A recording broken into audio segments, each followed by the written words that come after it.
തൃശൂർ ജില്ലാ മത്സ്യവിതരണ അനുബന്ധ തൊഴിലാളി യൂണിയൻ CITU-വിന്റെ മൂന്നാമത് ജില്ലാ സമ്മേളനം ജൂലൈ 9 വ്യാഴാഴ്ച കുന്നംകുളത്ത് നടക്കുമെന്ന് ഭാരവാഹികൾ വാർത്താസമ്മേളനത്തിൽ അറിയിച്ചു. രാവിലെ 10-ന് കുന്നംകുളം ടൗൺ ഹാളിലെ ബാബു എം പാലിശ്ശേരി നഗറിൽ നടക്കുന്ന സമ്മേളനം CITU ജില്ലാ ജനറൽ സെക്രട്ടറി UP ജോസഫ് ഉദ്ഘാടനം ചെയ്യും. ഫെഡറേഷന്റെ സംസ്ഥാന ജനറൽ സെക്രട്ടറി A സഫറുള്ള സംഘടനാ റിപ്പോർട്ട് അവതരിപ്പിക്കും.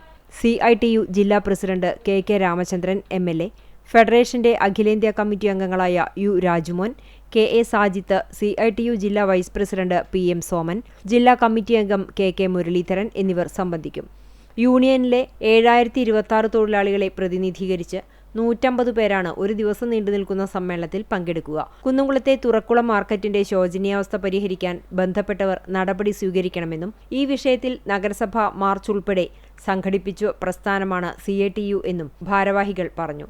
ആയിരക്കണക്കിന് വരുന്നവർ തൊഴിലെടുത്തു വരുന്ന ഈ മേഖലയിലെ ജീവൽ പ്രശ്നങ്ങൾക്ക് അധികാരികൾ പരിഹാരം കാണണമെന്നും ഇവർ ആവശ്യപ്പെട്ടു. വാർത്താ സമ്മേളനത്തിൽ യൂണിയൻ ജില്ലാ secretary KM Ali, Kunnamkulam area secretary P Rajesh, സംഘാടക സമിതി general convener KA Azeez, union ഭാരവാഹികളായ AR സുനീഷ്, MK അശോകൻ എന്നിവർ പങ്കെടുത്തു.